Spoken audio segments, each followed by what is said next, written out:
You're listening to the True North Success Podcast. Real stories of personal, professional, and financial wins from Alberta's best. With your hosts, Gary Ma and Amy Kim. Welcome back to the show. Today, my special guest is Heather Barnhouse. Heather is a partner at Dentons and a leader in agribusiness and a venture technology law. Heather advised startups and innovations and established companies on a corporate strategy, governance, and financing, and complex partnerships. With a deep experience in technology and franchising and regulated industries, she helps business grow, manage risk, and scale successfully. It's a great pleasure to have her on the show today. Welcome, Heather. Yeah, thank you. It's great to be here. Awesome. So, Heather, I gave a brief overview of your success. But can you fill in the detail of what your business is all about, and who are your main clients, and how long you've been doing this for? Yeah, sure. Happy to do that. So I am a corporate commercial lawyer and I practice in Edmonton. I work primarily with women entrepreneurs who are growing and scaling their companies. That, of course, means many different things to the different women. That can mean taking on different partners. That can mean undertaking a financing. That can mean moving your products or your services to other jurisdictions and entering into licensing agreements or whatever is needed. But the common theme, sometimes that also means kicking out bad partners. It can mean a whole bunch of different things. But the common theme is that the companies that I primarily work with are in that growth and scalability phase. Awesome. And how long you been doing this for? Yeah, so I've been doing it my whole career. So I've been with Dentons 21 years. Yeah. Awesome. And I always interested in can you share the story of how you started in your career and what drew you to this field, and were there any defining moments that shaped the path you're on today? Oh, that's a big question. What I'll tell you in terms of the background is that as a kid, like all throughout, my schooling years and through my first degree at university, which was a science degree, I wanted to be a dentist. I really don't have any idea why at this point that I thought that it would be fun to be a dentist, and I'm very glad I did not become a dentist. But I was on the pathway to study, being interested in studying that. At the time when, like 20 some years ago, when you were thinking about going into dentistry, you had to, as part of the DAT, which was the dental admission test, there was a component related to a soap carving. So you would go into your room and there would be a little box, and in the box there would be this piece of soap, and you would open the lid you had, I think, an hour, and you would open the lid, and then there would be a little diagram of the carving you needed to make it of this soap. And so, for example, it would say, cut 3 millimeters in and make this notch at a right angle, and all these different shapes and things in the soap. And the purpose of it was to prove that you had some manual dexterity and the ability to actually, work with your hands, which at the time they thought was important for the practice of dentistry. That is no longer a component of the test. So clearly they've moved on from thinking that was important. So on the day of the test, it's a full day test, and there's, some science tests, and there's an essay, and there's some multiple choice, and the soap carving was the very last component of the test. And so I got in to the room the same as everybody else, and when they said go, and I took the lid off my box, my soap was broken. And you're disqualified if your soap is broken. And so I, immediately put up my hand and I said, come on, my soap is broken. They're like, no, you broke it. Like there's no exceptions. So I sat there. I had to sit there for an hour knowing that I was disqualified from the exam and that I couldn't do anything about it. So then I was like, well, guess I'm going to need a new life plan. And so I started to think about, what else to do. And so when I was thinking about that, I thought, what are the reasons why I wanted to be in dentistry? Still not entirely clear, but some of the reasons of what was interesting to me was that, in my mind at least, I don't know whether this is true, but it would be a job that had a bit of variety. So you wouldn't be doing exactly the same thing. You would be, doing some slightly different things. It would be a job where you would constantly be learning. Technology would be influencing the development and the practice of dentistry. You would be working with people. You would be, working in a role where you're helping people and helping them solve challenges or problems or prevent things from going wrong. And so I took sort of those principles of what was interesting to me about the practice of dentistry without a soap carving requirement, and applied that in the legal field. And so that's how I got into law. I was also part of what was interesting to me about dentistry was kind of the practice of like the business aspect of the practice of dentistry. So when I got into law school, I did a combined law MBA degree so that I would have that extra kind of business lens through which I could look at things, which I think in the practice that I have right now, it has been very helpful. So that would be kind of how I got there, and the twisting, turning pathway. In terms of what was a defining moment, I think that soap carving disaster was a defining moment, and learning from it that you actually can apply. Like, it's not just about the soap. There's other elements of the practice of dentistry that could apply in other professions that would be still satisfying, still useful, all of that. Yeah. Are you actually happy that your soap was broken? Now you're thinking back because you sounds like more interesting in like your innovative thinker and a critical thinker and a problem solver. So what do you think? I mean, I certainly was not happy that day and for a very long time after, because it felt like at the time I really only had that one idea in mind. That was what I wanted to do, and that I'd sort of had all my eggs in that basket. And so when that wasn't possible, I really didn't know I didn't know what else to do or how to get on that Mhm. pathway, or even really what some of the other options are. And what you actually learn, like when you come out of the other side of a professional degree like law or dentistry, is like law school it doesn't teach you how to be a lawyer. Like it teaches you some of the legal fundamentals, but the actual practice of law is completely different. And I'm sure dentistry, hopefully, it's maybe a little bit closer, but you don't actually learn all of the skills around, how to run the business and all of that. And so I think, yeah, I mean, was it a good thing that happened to me in the long run? Probably, but there was never happiness about it. I felt like a big failure. Yeah. It sounds like a life, right? That's how life works. That's how it goes. Look, Yeah. sometimes we're looking at one door closing and busy, like we are so busy looking at the door closing, but not looking at the other doors opening sometimes. And often, sometimes that the path that we didn't even think about it give us even greater, like Yeah. more like visions and inspirations. So yeah. And I think you have to have a open mind to view it that way, right? Like I think you have to sort of take that and then Yeah. think about what that can mean for sure. Yeah. Yeah. Yeah, I love that you're the resilient, that you didn't just give up. You just keep looking at what else I can do better. So I Yeah. love that story. So, there's a significant competition in corporation and technology law, and particularly in the venture growth and agribusiness. So what do you believe truly differentiates your approach? Yeah, good question. I would say I don't know, because I've never practiced in any other way, right? So I only know me as a sample size. But what I would say is that I really try to have a deep understanding of the client. And so you might have two clients that are in a similar industry, and so you might have some background knowledge, some generalized knowledge about the industry. But how, company A is going to practice, or it's going to provide its services, or the products that it's going to develop are going to be different from how company B does. And everybody wants to be unique. Everybody wants to know kind of what their secret sauce is and what their specialization is. And the more you can learn about the company, the people, the players, the industry, their risks, their competition, the more tailored the advice you can provide to them. And so I always try to take the time, and sometimes that just means going to their office for a tour where you meet some of the people and you can see the workflow, or if they have a manufacturing facility, whatever it is, it's going and meeting them where they are.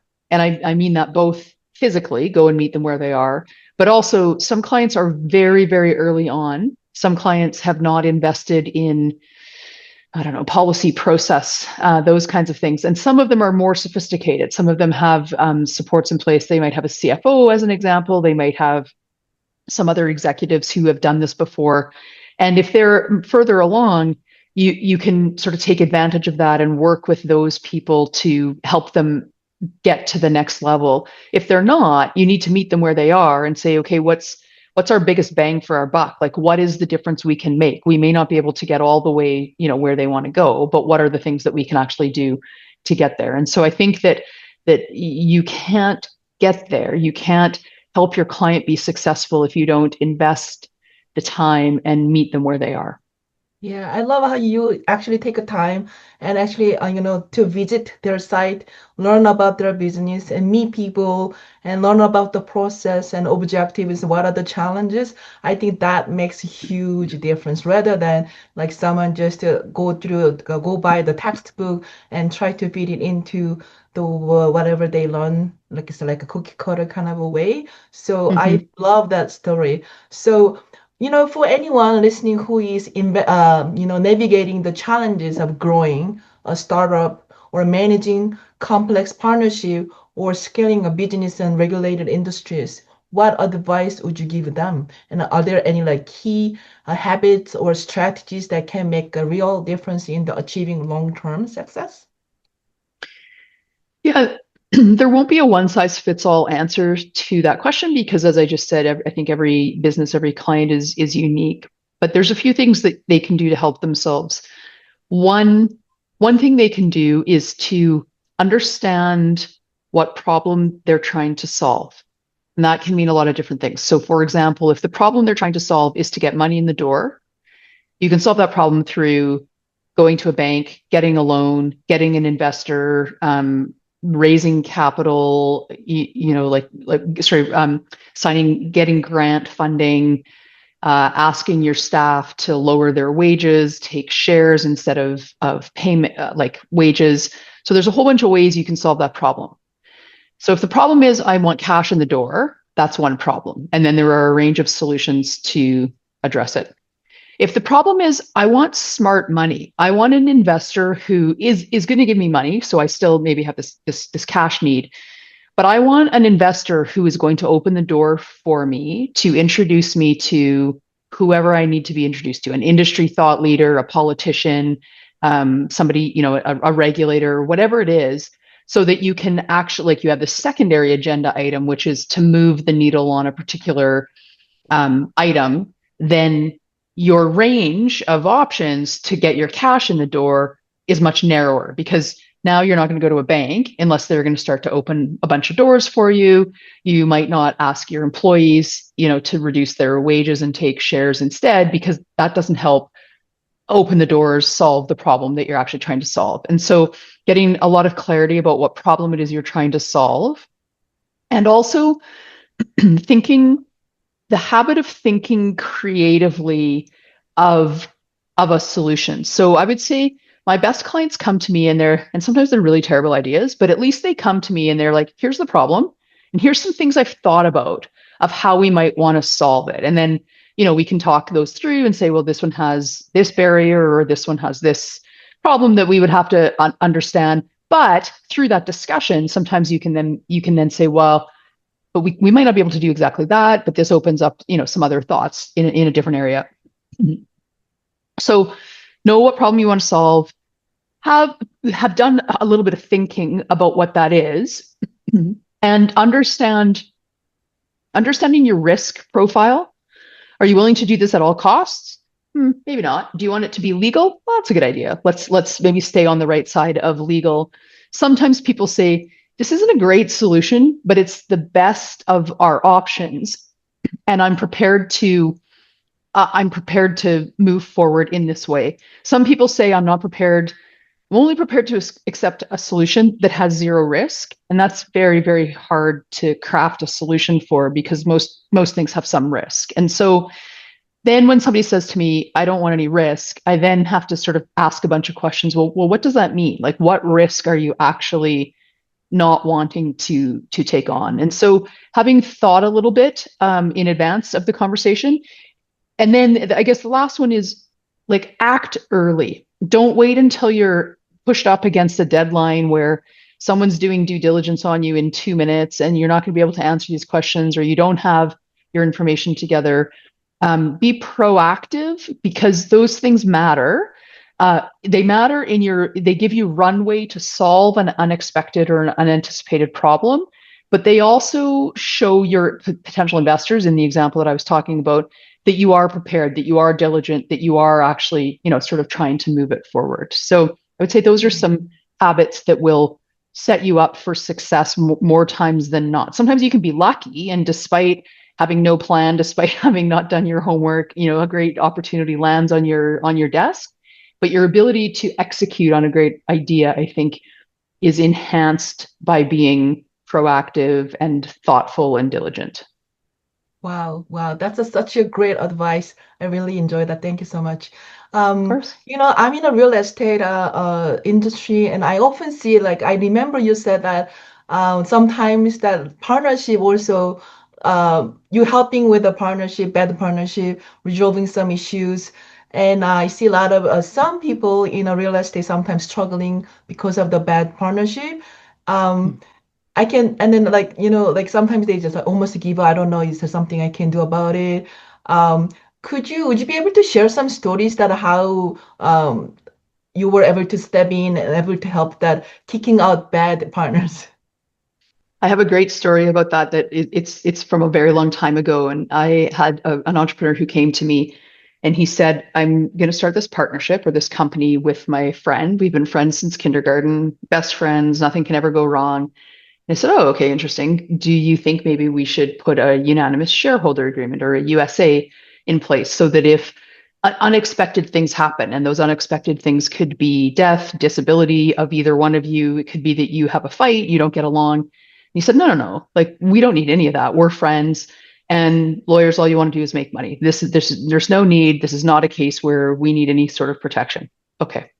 So fast forward maybe 7, 8 years, he comes back to me, and he's like totally flustered, and he says, "I need to kick out my partner, and I want to exercise a shotgun clause." And I said, "Well, I'd like a pony, but I'm not getting one. You don't have a USA. You don't have the right to shotgun this guy. So I'm sorry, but that option is not available to you." And he was absolutely floored. He was like, "What do you mean? Like, I need this remedy. I need to be able to exercise it." And I said, "Well, it doesn't exist for you. That's not a provision that exists under the Business Corporation Act. So you can't do it." Anyways, very upset. So he kind of worked it out with this guy. They got to a place where they could sort of coexist, and he wasn't very happy, but at least they had resolved that big issue. So then he said to me, "Now what am I going to do?" And I said, "Well, this is your opportunity to now try to negotiate with this guy to put a USA in place so that if this scenario or another scenario arises in the future, at least you have some protection." He said, "Oh, okay, that's a good idea." But of course, at that point, it's not really anybody's priority, and this is a distraction from them being able to do business. And the other guy, of course, didn't know, he didn't really care because that was just his style. So it takes us more than a year close to a year to negotiate this USA. And we included in the draft, and USAs have a lot of ability to be customized. So in this one, we included the provision that would allow us to buy him out, which was the challenge that we had overcome here. So we go on this path, we negotiate this. He had a lawyer, the guy, everybody was slow. This wasn't a priority. It takes us a long time. Then we get to the day that everybody's happy, ready to sign it. This was before DocuSign. So we all meet in person and we sign the USA, and my guy shotguns the other guy. So we literally sign it, and he delivers a shotgun notice to the guy. So basically a year later, after this fight, after we'd sort of kissed and made up, he delivers the shotgun notice. And the other guy was floored. He had absolutely no idea that this was kind of the plan all along and that we were going to rely on this. But then what was interesting is that, so when you have a shotgun provision, typically there's a time period. So you deliver the shotgun notice, and then the other side has 14, 21 days, 30 days, some amount of time to think about it and then act on it. And I think that was all spelled out in the agreement. And so we followed that process. But I think that my guy actually had this idea that the moment that he provided the notice, the other guy was going to be like, yes, no, he was going to make a decision on the spot, which didn't happen. And he was so stressed. Like, he phoned me all the time. He's like, "I don't know what to do. Should I put my foot on the gas? Should I take my foot off the gas? Like, am I going to own this company? Is the other guy going to own this company?" It was very stressful for him. Anyways, how it worked out was my guy won the shotgun, so bought out the partner, ended up owning 100% of the company. Everything was fine. very stressful in the interim. And then the funniest part was the end of this, about a couple of years after that, he came back to me kind of with his tail between his legs. And he said, so I'm starting up a new partnership. And I learned my lesson. I need a shareholder agreement from day one. I think we should put that in place from day one. So I tell that story all the time because it's a great lesson. Yeah, yeah. Often we don't see that. Like we always thinking about even marriage or enter to any Yeah. agreement. Sometimes we always thinking about only the good, happy scenarios. Yeah. Yeah, Yeah. You need to right? be prepared for all possibilities. Exactly. Awesome. I love your story. So could you share like what is the one of the biggest challenges you had to overcome in your career or lessons you would like to share with us? I think it's a challenge that continues for probably most professionals, and that is just the nature of the work, which is that it's unpredictable in terms of when you're going to be really busy. You might have a really big transaction on the go. You might have a client who needs to have a little corporate divorce, like the example that I gave you. And it's at the moment that that happens for the client, it is all consuming and urgent for them. It is the most important thing on their in their life. And you can't say to them, hey, can we schedule that for, Tuesday? They need you immediately, and so it's hard to juggle the competing priorities, because from an hour to hour basis those priorities are shifting and changing. And so of course that then can ripple into your personal life. If you've got things going on in your personal life and there's a client emergency, you sometimes just can't delegate those things out to other people because you don't have advanced knowledge that the crisis is brewing in some cases. So I would say that's the constant challenge, is the juggling and the reprioritizing and the keeping on top of the things that are truly urgent. Yeah, it sounds like you're a very empathetic person and you would like to help them as soon as possible. But then, we have only so many hours every day. So, yeah, Mm-hmm. I love That's it. right. It's important to have that lawyer sometimes. I think they're trained to maybe regulate their, the maybe emotions and empathetic because of the career. But I think it's good to work with a lawyer that actually feel like we are taken care of. So Mm-hmm. definitely, Mm-hmm. you are one of the lawyers I would like to check if there's some problems comes to my way. So it sounds Yeah, like thank things you. are going really good with you and for your business. So congratulations. Well, So thank you. yeah. So many business, professionals earning strong incomes right now, but it often requires significant investment of time and energy. Like you mentioned, sometimes the priority and time management can be challenging. So looking ahead, a common goal is to maintain the same level of income and the lifestyle while working less, especially with the inflation at all-time high. So as a result, many people are exploring ways to generate income outside of their primary work, like investing in stocks or crypto or precious metals or real estate. What are your thoughts about income outside of work? Yeah, I'm going to give you an example because it's an example that I commonly see in my practice, and this is a complete generalization, of course, but I see it in particular with women entrepreneurs. So many women entrepreneurs will go to university or to college or get some post-secondary, and they will get trained in a particular discipline. And many of them, again, this is a generalization, but many of them end up providing services to their clients. And so if that's real estate services, if that's speech pathology, if that's whatever it is, dentistry as an example.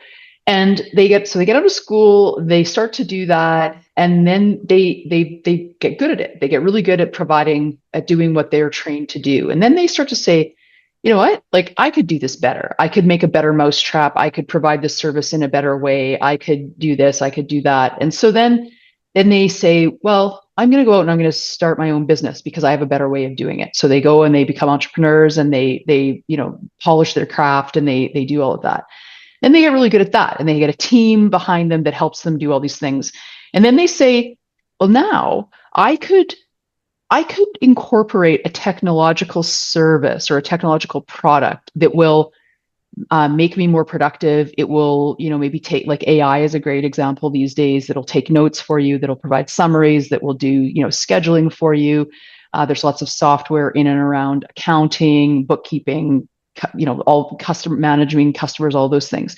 So then they'll say, hey, if I could find a technological solution that will help me, that will now free me up to either have more time with my family or whatever it is. Then they look around and they say, actually, there isn't a technology solution that I can just buy off the shelf. So then they go and they make this technology. And in comparison, complete generalization, but in comparison to men who say, I want to go make a software, tool, they don't have a company that they can test it in. Whereas these women entrepreneurs have a company. So in their own service-based business, they can incorporate the technology. So they get product market fit very early on in the journey. And then they say, well, wait a minute. So this works for me and it reduces a bunch of inefficiencies and it's great. If this works for me, I actually could go and market my technology to other companies that are like me. So now they have this service-based business. Then on the side, they develop this technology that then it becomes its own business, and they have different customers, a different pathway for that. So they sort of become these accidental tech entrepreneurs, which supplements their service-based business and is very complementary. And so I would say that is a very common example of what I see for women entrepreneurs who are trying to diversify their revenue streams. Gotcha. Awesome. Yes.